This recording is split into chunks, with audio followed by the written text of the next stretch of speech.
I got two of the brothers from this organization here directly, Fahim and Patrick, and they're going to talk a little bit about their mission and their message and the great work they're doing here in the Bay Area. What's up, fellas?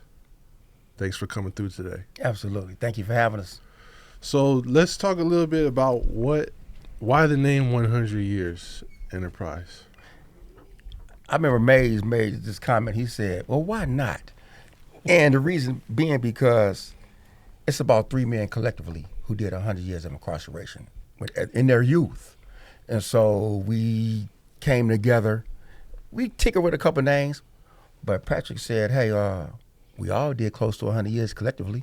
Why not name it 100 years? And it was different. And so 100 years really exemplify our journey and our mission and where we're really trying to be in life and where we come from. So collectively, the three got 100 years between you. Yes, I did. I was sentenced to 43 years of life, but I ended up doing 30 years and 10 months. What about you, Patrick? I did 31, and our third founder, Dante Gay, shout out to you as well. He did, I think it was 28, 29 years? 29 from change, yes. And so it roughly came with like 91, 92 years, and we rounded off and said 100 years. But just adding to what Fahim was saying, it was like we was on a podcast, right? And he was just talking to the moderator, just talking to us about our time. And he was saying that the things that we said was so dynamic. He just said, why don't y'all start something like that? What y'all gonna call yourselves? And then that's when the idea sprang out. You know, we did so much time. We gonna have to, look forward to answering those kind of questions anyway. So why not put it out front? And that's how we came up with 100 So years this started on the outside. Yes. Did you guys meet on the inside, or you met out here? Oh, we did majority of our time together. Yes. Okay. And so myself and Dante, we grew up together. And Patrick, we became real close. And we met at Solano State Prison, Okay. 1995. So we got Richmond and Oakland coming together behind the walls. Behind the wall. And you guys are making positive changes in the community, but I imagine that started while you were locked up. You had to make some changes and some growth. Most definitely. Oh, yeah. A lot of challenges, man, and the challenges brought us together. And I think that came from, too, doing time the way we did. It came together like we start, finding things outside ourselves that give us a positive spin on our life, and that was Islam. And so we touched on that. We ended up doing prayers and stuff together that was required, and that made us grow tight. Absolutely. You know what I mean? So you got this bond on the inside, and then you get out around the same time, and you decide to come together on the outside to do some positive work in the community. Yes, actually, we got out maybe 2 years apart between all of us. Dante came home 2016. I came home 2018. Patrick came home 2020. Got you. Yeah. So what was the mission that you guys set out to accomplish? Well, the main mission was to give back. But to give back in a way it was understood where we come from. Meaning that, okay, we did so much in our youth, from selling drugs, from being defiant youth, and in our adolescence, to growing up doing a lot of bad things. And so as we started doing our studies and growing inside of prison, when we came home, we say, hey, we cannot leave and go out the same way we came in. Right. So you're taking responsibility for and accountability for what you had done wrong in the past. Absolutely. Okay. And in order to get out, really to come home, when you go to the board of prison terms, right, they ask you about remorse. How do you feel about what you did? What was your emotions and your feelings behind the crime which you committed? And so you have to really connect those dots. And so once one is able to connect those dots of who they was then versus now, or now versus then, now you come home and live that. Right. Yes. Right. So you have to be genuine when you do that. That's the only way. Yeah. You got to be genuine. Because we hear it all the time. People, go ahead, sir. Nah, I'm just saying, that's an interesting question how you put that, right? And just once you get to a point in your life where, and we did enough time to realize that the direction we went was wrong. Right. Right. And then we had to admit it was goofy, silly, whatever those direction was that led us inside prison. Yeah. We knew it was wrong. We identified that. And then we realized why we do what we do. So we did a lot of understanding, a lot of class work, a lot of, self-help programs that automatically, as we matured, changed us. And then we said, okay, since we celebrating this change, we in the red because of what we did. So with that change, man, when we got back, and I was the last out of the three to get out, it was just saying, okay, what we gonna do? You know what I mean? Outside of working, we knew we had to work, but what we gonna do? What does giving back look like for us? And so that led us to go back, and set up and start doing mentorship and stuff like that. We didn't even know we was gonna get as big as we was in it, but we knew the direction we wanted to go, and that's what led us to do it. So this wasn't like a career move. This was, we're gonna actually just start mentoring young people that are headed in the same direction that we just came from. Yeah, because really we didn't understand mentoring from the space of organized mentoring you see out here in the streets. You be in part of these programs, but our mentoring started when we was inside the walls. So we had to talk to a lot of young men who was coming in dealing with these gangs. You could be Crip, Blood, 415, people call it Communiy, BGF, all of those. So we used to talk to a lot of young men, even from our own geographical communities, neighborhoods. A lot of them tried to get out them situations. A lot of them ran into debts. They did a lot of things inside, well, outside, how they had to kind of figure out inside how to survive. And so I think our mentoring began there. Okay. And so that's behind the wall. Behind the wall. Yeah, because you said 17 when you got locked up? Yes. For that term? How? 19. 19. So teenagers. We were Yes. teenagers. So you've seen other teenagers come in. You're not a man yet. Mhm. You're locked down with all these other men, and you need some guidance to keep your head on straight while you get through that. No, absolutely. That term. Absolutely. And for the most part, right, we know hundreds of young men from LA, from the Bay. I mean, just the way we did our time. And answering your question, they kind of watched our walk. They kind of seen the change, even though we still was able to pop our whip and talk about the Bay and all these things. It's still in us. But now we trying to think of a constructive way of how to not get caught up and return to prison. So they kind of identified those cues, even though we still had life sentences on us. Right. So they would gravitate to us because we still was able to talk about what going on in the hood, in the neighborhood. Because he from Richmond, I'm from Oakland, right? And so it was more so, knowing us, heard about us, and then seeing the change. So when we talk to them, we ain't talk about, man, going back out there picking up a pistol, going back out there gangbanging, going back. We was talking about, look, man, we failed, we made a mistake in our lives, and now this is what we do to change, and we were delivering that to them, and that made us attracted to them. So you're leading by example. Most definitely. Yes. So what does that look like on the streets, mentoring young people now that you're out of prison? It looks like a challenge, a great challenge, because now you have to go back to the communities where you come from and have an alternative. You want me to put down this big gun? What you got for me? You want me to stop selling drugs? What do you have for me? So it looks like me coming home, being genuine, say, hey, this is where I come from. I did all this already, right? Let's try this. And so you can't you can't really pull the 30 and 40-year-olds because they're already too much gone. But you can talk to them and say, hey, how can we grab that 14, 15-year-old? You already doing what you're doing, but don't mislead him or her by what you're doing. And so that's one of the ways that we make it happen. But also, we mentor young men who's inside a juvenile hall system. So we grab those 13, 14, 15, 16-year-olds, 17, up to they 21, who's inside. And then we say, okay, here's our walk. This is what we did. You want to survive? Here are living examples of how to survive and how not to go back out there and do the exact same thing what you did to come back. Let that first mistake be your last mistake, because the next mistake may cost you life or the early grave. Now, I got to add. I got to add because I got to give you the backdrop of that, and that's what I mean by we didn't know we was going to end up doing what we're doing now. We knew we was going to give it back. We knew we was going to give back in a second chance, but we didn't know what it was going to look like from a business sense, right? Because it turned into a business too. Right. So we was recognized, right, through the podcast that we did, a few podcasts called Consequences of Street Life. We didn't even have that title yet, but we were just getting on there and talking about our issues, what we dealt with as teenagers, right? And trying to change what we call, what's our punchline again? Steering you from making early death Steering you decisions. from making early death decisions. That was our punchline. That was our go-to, right? And it ended up turning out and being catchy, and it led to a Boys and Girls Club of Martinez wanting us to come and mentor the kids. Then it led to Juvenile Hall Martinez, you know what I mean, Casa County. And they was like, man, we see the work that y'all doing. Well, actually, from there, that's how we met Lily. Oh, okay. So we went from there to Greenwood Academy. Shout out to Lily. Shout out to Lily. Shout out to Lily. So we met Lily doing an introduction with the youth at a continuation school. So she heard about what we were doing. She said, okay, you guys got something great. I believe in what you're doing. Now you go ahead and do all these things, and we're going to try to get behind you the best way we can.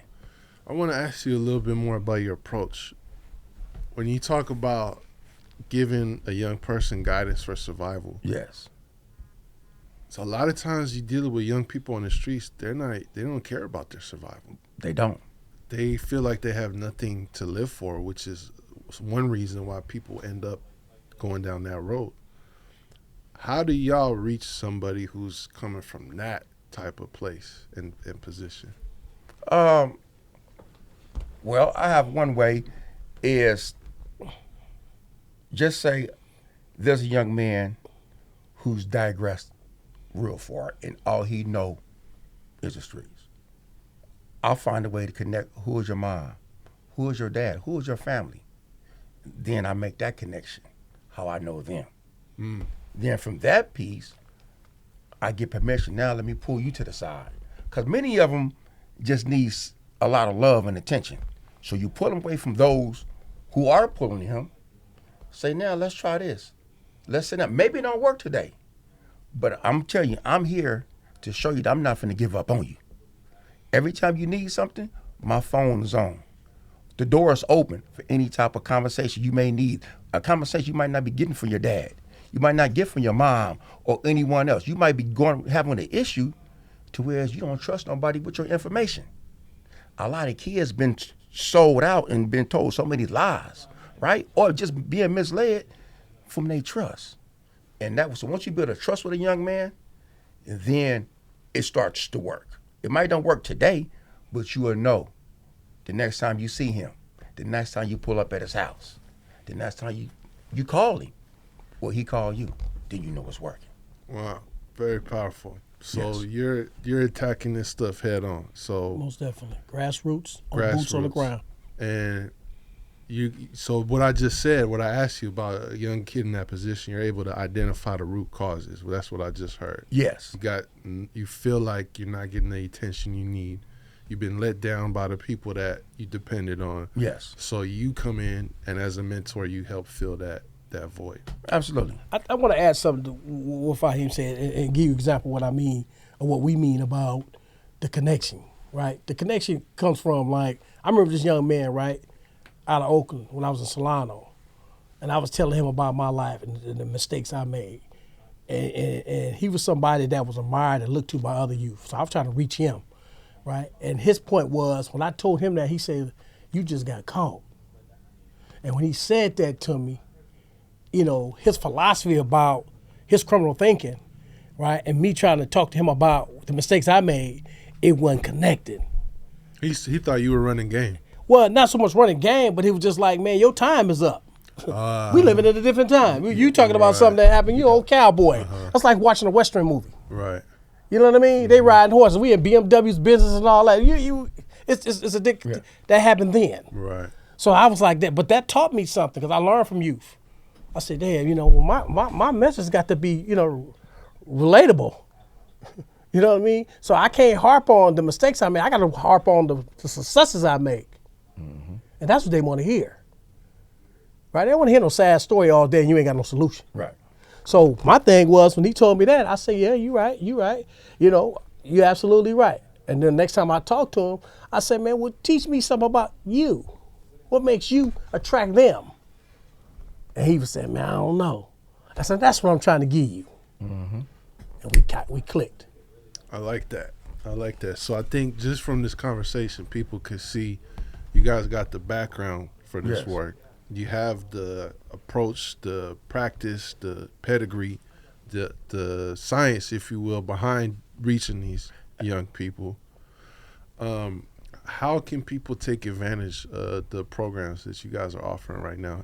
Well, one of the ways is to take advantage of it is to go to our website, right? When they go to our website or go to our Instagram, to our YouTube channel, or just to send us a message and to say, hey, I have a son who has an issue. I have a son who cannot listen. Give us a call because we have a team of maybe 13 mentors now. Not just us. We have a team of mentors. We got classes that we hold. We have a men's group that we hold once a month. So we have curriculum that we have, and then we share with the young men. So when they say, what do you have for me? We got an alternative, but you have to be willing to change your thinking. If one is willing to change their thinking, and then we here for you. And if people are interested, because I know a lot of people who watch this platform come from the streets or they've done time themselves, if they're interested in working with you guys, is that an option as a too? mentor? Yeah. Okay. Is that something you guys are available for too? Absolutely. We just brought in another two mentors 2 weeks ago, a young lady and a man. Yes, so they reach out to us. They have to send a resume. They have to go through a background check, live scan, all those things. So that part you have to go through. And then you go through 2 interviews. We have another mentor. They would go initial interview, and then they come to us, and we'll decide if we'll bring them on or not. Amazing. Yeah.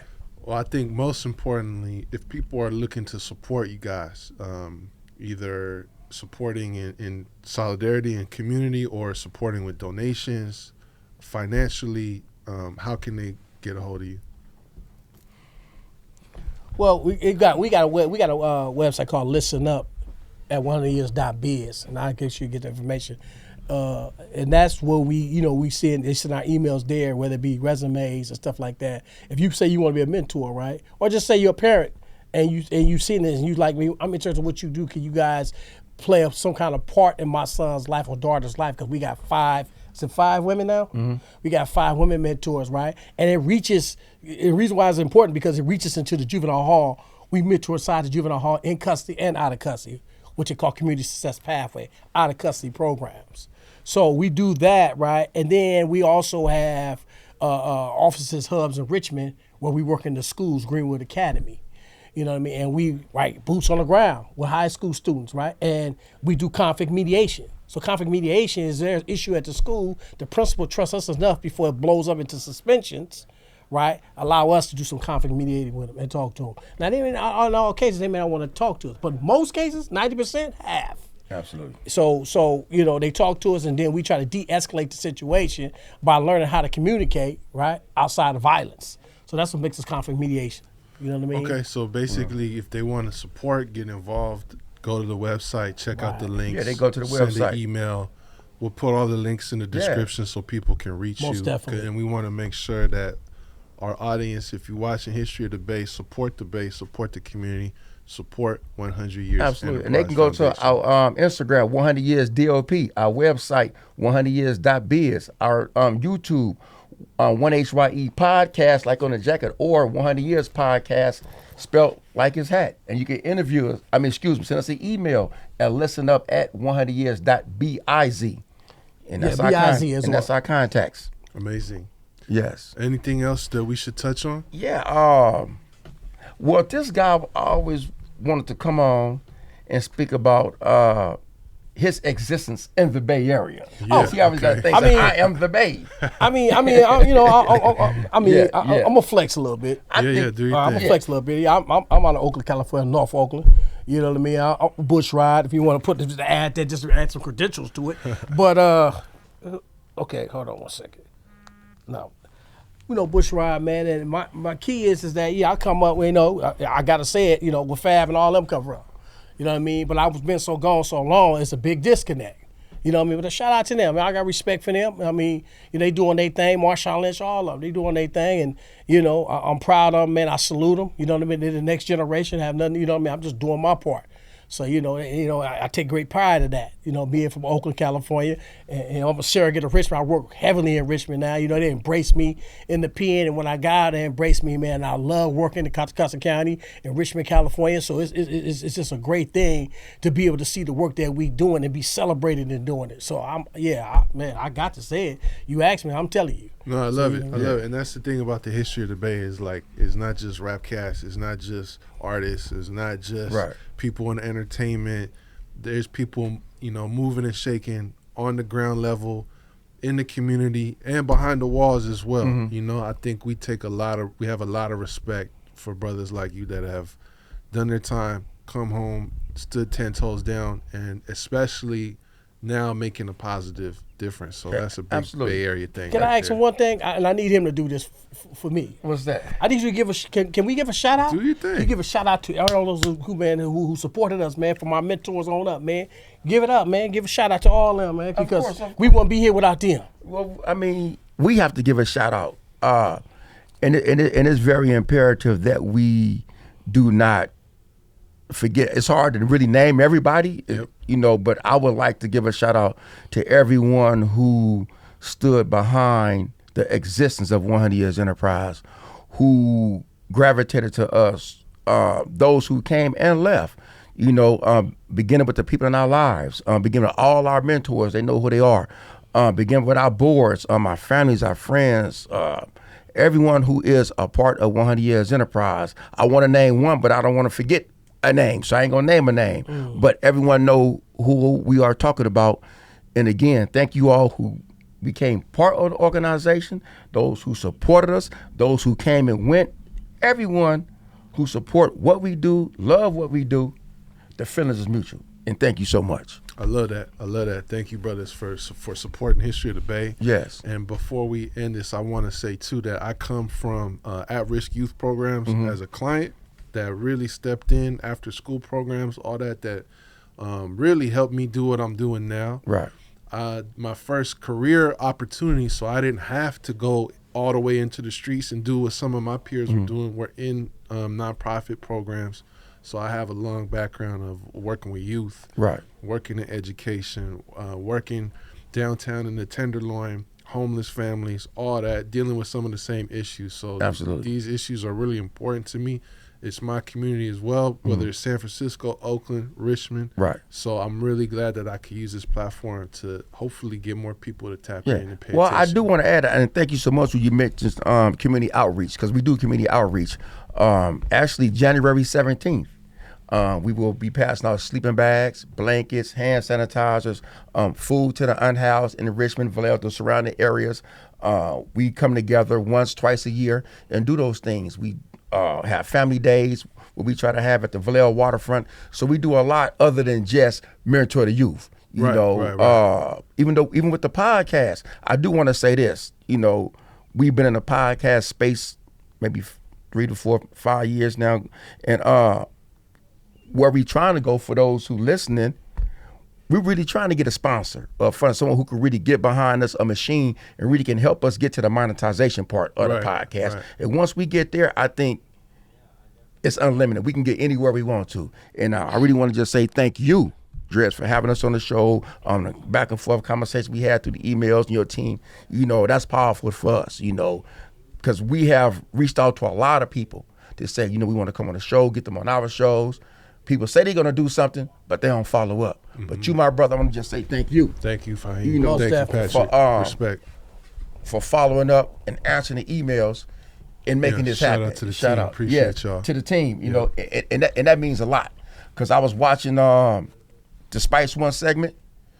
I was at home, and I saw at the bottom, so that's when people pay attention. Mm-hmm. And it said, reach out to us. And once I hurry up and sent that email, and here we are today. That's right. And we're going to stay connected. We'll keep building, and let's just keep working together beyond this. And, man, when are you going to have me on your podcast? Now, here we go. You want to come on the podcast? Yeah. Season 7? Yeah, come on. All right, so you lined up for season 7. All right. Dregs coming to 100 Years podcast, Consequences of the Street Life. He got a lot to say, and it's for to be great. Hey, you better come on the show. Could we say one more thing? Yep. Now, this brother, he always been wanting to tell people to come to the... You said a lot of people didn't come to the show who you reached out to and could have came. You are for the Bay, we for the Bay, of course. Well, while I was talking, I was celebrating internally, right? So my thing is, right, I'm just like, it's a good thing when you say, we reach out to people and they don't reach back or whatever, for whatever reason, right? Yes. It just say God said it wasn't our time, but now's our time. So I'm at peace with it. Yeah. You know what I mean? I can see how far we've come. Yes. It's a blessing, and I'm like more so like, our podcast is something that is really, really like different. Mm-hmm. And I love the difference in it, but it's educational and it's about empowering people. So, that's what the biggest thing that taught us about 100 years. That's what we stand for. And it's a beautiful thing for it to be dynamically approved by, a selected few, but now it's I growing. want to interrupt one thing before I go ahead, because your good friend just came on our podcast. Oh, yeah, you talking about... You might have heard of him. Go to say it, From man. East Oakland, he's a legend, you know what I mean? My brother. And I hate throwing his name out there, but I can't, I ain't going to diminish it either. So, you talking about Keith Hot Lips, you know what I mean? Smith, He just came on. from 9-6, Sunnyside Park, being a part of Oakland all my life. I've been quiet about it, but it's just more so about understanding how deep it is and how rooted it is. Right. And I'm rooted in it. So it's like just having him come out of situations because we was roommates and seeing him get out when we thought we weren't going to get out, and then be able to get out and celebrate life and talk about things that impact the youth and also connected to God. It's a beautiful thing. I like that. So Absolutely. I don't take that lightly. So it's just beautiful, man. And like I say, man, Dregs, it'll be a great opportunity for us to sit as moderators and talk to you about your life and your humble beginning and how you are and how blessed you are today to be doing what you're doing. Yeah, I would love to do that. I would love to share some more game with y'all and keep this exchange Let's going. do it. And Let's do it, my brother. There you go. You guys are witnesses. We're making it happen. 100 years enterprise. Make sure you support these brothers and make sure you support the Bay Area community, Right. and tap in with them, tap in with me whenever you need that support in the community, on the podcast space. And one last thing I actually will add is, like, I feel like, I go through the same thing. Sometimes I reach out, people don't hit me back. It's all love, but I feel like with the podcasting thing, it's changed my life. It's been a beautiful journey. I encourage anybody out there, if you got something to say, to build your own platform. Don't wait for somebody else to put you on. Most definitely. Say what you got to say. Find any opportunity, because you never know who's listening. You never know. You guys are mentoring people on the streets. You might be reaching the right person that's online. So Absolutely. salute to you. Keep up the good work. The rest of y'all out there, man, take notes. Hope you guys are inspired to do your thing and make your own change in the Can I world. say one last thing? Yep. Like, share, and subscribe. 100 Years Podcast. Thank you. There it is, y'all. And you can't help nobody if you don't know how to communicate. Come on now.